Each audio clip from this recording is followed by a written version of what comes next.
Olá! Hoje a gente vai responder uma pergunta que parece simples, mas não é. A Câmara de Vereadores é só um clube de debates ou ela tem poder de verdade para fiscalizar a prefeitura? Essa pergunta é o ponto de partida perfeito. E para descobrir isso, a gente vai mergulhar de cabeça nos artigos 32 a 41 da Lei Orgânica de Carlos Barbosa, lá no Rio Grande do Sul. Exato. Esse material é ouro para quem está na pegada dos concursos e, claro, para quem só quer entender como o poder funciona na sua cidade. Ok, vamos desvendar isso. Porque esses artigos eles não são só burocracia, né? Eles são tipo o manual de instruções do poder local. A nossa missão aqui é essa.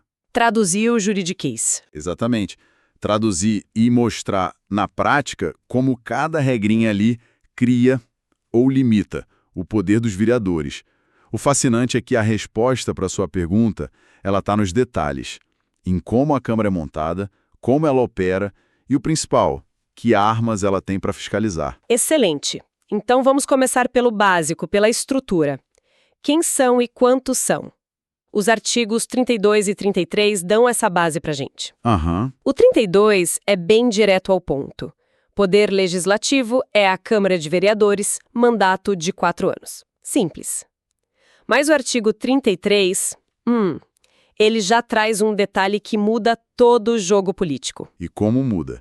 Ele fala do sistema proporcional para a eleição e fixa um número, 9 vereadores. Esse número 9, para quem estuda, é o tipo de informação que, pronto, pode cair na prova. Um detalhe específico. Mas o interessante mesmo é o impacto político desse número. Sendo um número ímpar e pequeno, a formação de uma maioria fica muito clara, né?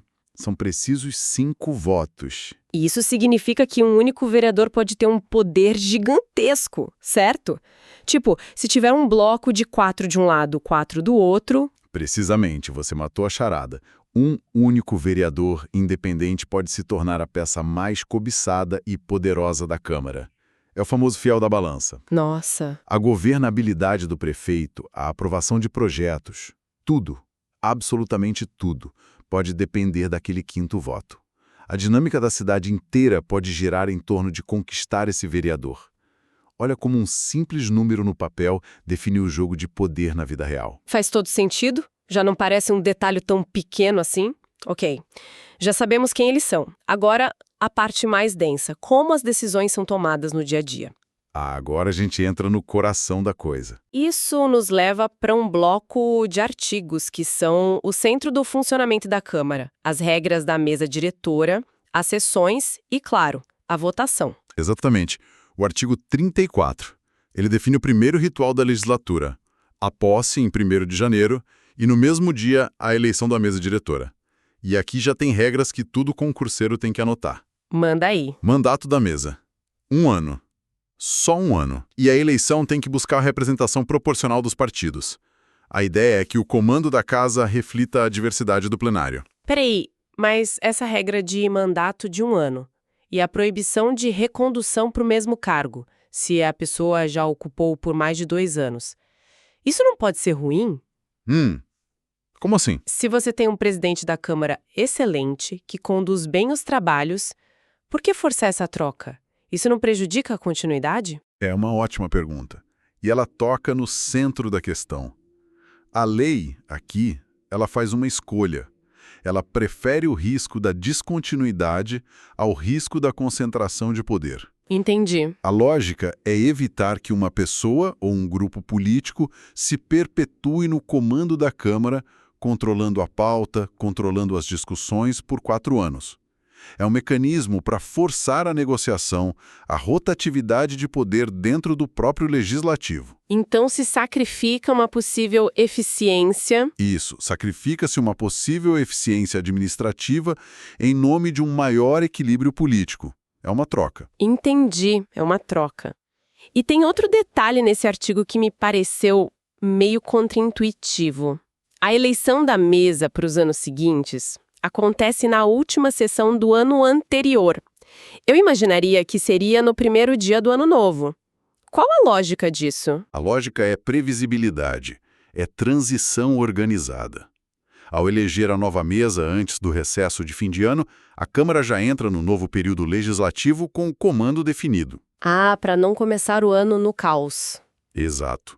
Evita que a primeira sessão do ano seja consumida por disputa de poder, por negociação de bastidor. Permite que os trabalhos comecem assim, de forma mais imediata. Garante que não vai ter um vácuo de poder, nem que seja por alguns dias. Certo, agora as coisas se encaixam. E se surge uma emergência no meio do recesso? Artigo 35. Sessões extraordinárias. Quem pode chamar essa reunião de urgência? A lista é bem restrita e mostra o equilíbrio de poderes.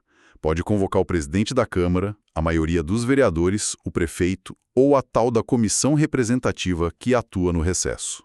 Ok. Mas o ponto crucial, e que sempre é alvo de questão em prova, são as duas regras de ouro dessas sessões. Primeiro, só se pode discutir e votar a matéria que motivou a convocação. Nada de aproveitar o embalo para incluir outros assuntos. É foco total na urgência. E a segunda regra é sobre dinheiro, né? A vedação do pagamento de parcela indenizatória. Exato. Isso é uma conquista da moralidade pública. Acabou aquela prática antiga do jeton, sabe? Um pagamento extra só por ir na sessão extraordinária. Sei. A lei diz, com todas as letras, o trabalho do vereador, mesmo em urgência, já está coberto pelo subsídio dele. É parte da função, não é um bico. Para quem estuda essa vedação, é um detalhe fundamental. Ok, a Câmara está reunida. Como uma lei é aprovada? Vamos falar de números, quórum e votação. Artigo 36. Aqui a gente tem que separar os conceitos. Para a sessão sequer começar a deliberar, precisa de quórum de instalação. A presença da maioria dos membros, ou seja, 5 vereadores em Carlos Barbosa. Se não tiver 5, não tem sessão. Não tem jogo. Uma vez iniciada, a regra geral de aprovação é a maioria simples, que é a maioria dos votos dos presentes. Se só 5 vereadores aparecerem, 3 votos aprovam um projeto de lei comum. Mas existem travas de segurança para decisões mais importantes, certo? Os tais quórums qualificados. Sim, e a diferença é crucial. O artigo menciona 2, maioria absoluta e 2/3. Maioria absoluta não depende de quem está presente. É um número fixo. É o primeiro número inteiro acima da metade do total de membros. Em Carlos Barbosa, com 9 vereadores, são sempre 5 votos. É uma trava de segurança. Exato. Para decisões mais sérias que não podem ser tomadas por um grupinho que apareceu na sessão. E onde isso se aplica na prática? Por que essa exigência maior? Pensa assim na venda de um terreno público gigante, ou na aprovação de um empréstimo que vai endividar o município por décadas. Coisas bem sérias. A lei exige um quórum qualificado para isso, como 2/3, que seriam 6 votos. Por quê? Para garantir que uma decisão tão impactante e muitas vezes irreversível não seja tomada por uma maioria simples de momento, mas sim por um consenso amplo e robusto na Câmara. É uma forma de proteger o futuro da cidade. E no meio disso tudo, o presidente da Câmara tem um papel diferente, ele não vota sempre, né? Não mesmo. E essa é outra pegadinha clássica de concurso. O presidente só vota em 3 situações. Para desempatar, o voto de Minerva, quando a matéria exige quórum qualificado, porque o voto dele é necessário para atingir um número mágico de 5 ou 6, e em votações secretas. Fora isso, ele só comanda a sessão. Isso. Ele preside, organiza, dá a palavra, mas, assim, não vota nas deliberações comuns. Entendido. A estrutura está montada, as regras do jogo estão claras. Agora vamos para a parte que responde à nossa pergunta inicial. Quais são os dentes, as ferramentas de fiscalização que a Câmara realmente tem? Ótima transição. E a fiscalização não tira férias. O artigo 38 já dá uma pista, falando da comissão representativa. Ah, sim. Ela é eleita antes do recesso e atua nesse período. As atribuições dela são definidas no regimento interno, mas só o fato de ela existir já garante que o executivo não vai ficar sem supervisão só porque a maioria dos vereadores está de recesso. Mas vamos às ferramentas mais diretas. O artigo 40 fala da convocação de secretários municipais. Isso me parece uma ferramenta poderosa. Na prática, um secretário pode simplesmente se recusar a ir, ou dar umas respostas vagas, ou a lei prevê alguma consequência real. A sua pergunta é a chave de tudo. A convocação não é um convite para um café. O não comparecimento, sem uma justificativa adequada, pode configurar crime de responsabilidade. Uau! E isso pode levar a um processo de cassação do prefeito, que é o chefe daquele secretário. É aqui que a gente vê na prática aquele conceito de freios e contrapesos, né? Totalmente. A Câmara, em nome do povo, chamando um membro do alto escalão do executivo para dar explicação e com uma ameaça real por trás, caso ele se recuse. Ok, isso definitivamente tem dentes.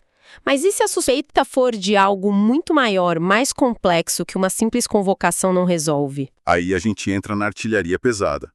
A ferramenta máxima de investigação do Legislativo, a Comissão Parlamentar de Inquérito, a CPI, prevista no artigo 41. A famosa CPI em nível municipal. Mas ela não pode ser aberta por qualquer motivo, imagino. De forma alguma. A lei impõe 3 filtros bem rigorosos, e todo concurseiro precisa ter isso na ponta da língua. Primeiro, o requerimento precisa da assinatura de 1/3 dos vereadores. Em Carlos Barbosa, 3. Não é a vontade de um só. Certo. Segundo, a investigação tem que ser sobre um fato determinado. Não dá para abrir uma CPI para investigar a Secretaria de Saúde de forma genérica. Tem que ser específico, tipo, investigar a compra de ambulâncias com suspeita de superfaturamento. E o terceiro? Terceiro, ela tem prazo certo para começar e para terminar. Isso evita que a CPI se arraste para sempre e vire um instrumento de perseguição política. Certo. A CPI é criada, investiga, ouve testemunhas, pode até pedir quebra de sigilo bancário e fiscal com autorização da Justiça, mas e no final? O que acontece com aquele relatório cheio de conclusões? A própria CPI pode prender alguém? Esse é o ponto que mais gera confusão e é vital entender. A CPI não é um tribunal.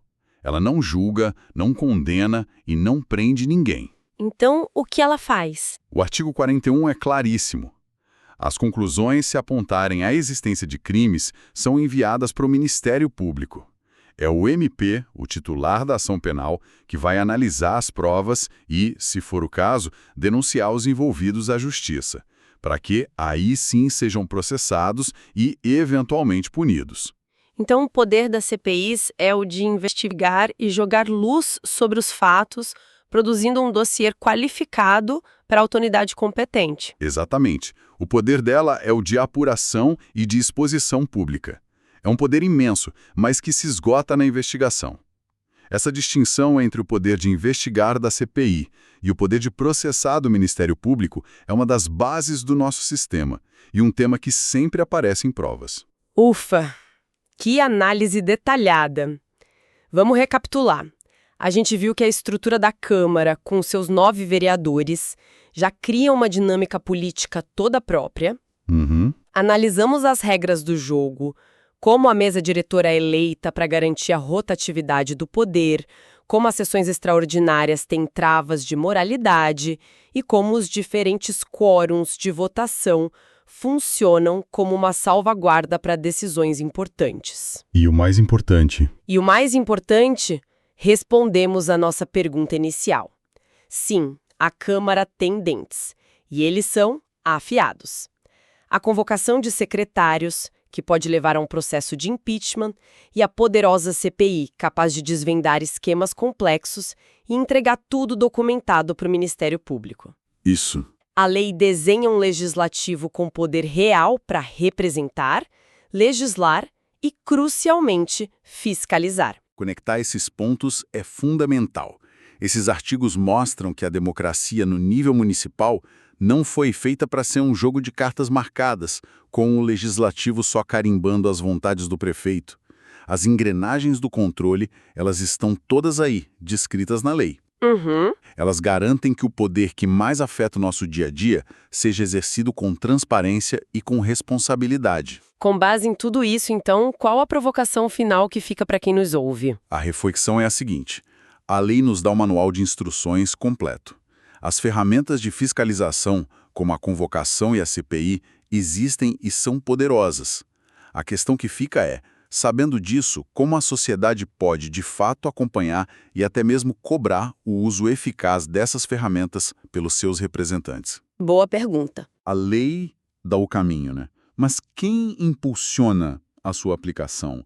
Quem exige que essas engrenagens girem? é, em última instância, o cidadão informado. Aquele que sabe o poder que seus vereadores têm na mão. A ferramenta existe, mas ela precisa ser usada. Uma reflexão poderosa. Com isso, encerramos nossa análise de hoje. Obrigada pela companhia e até a próxima.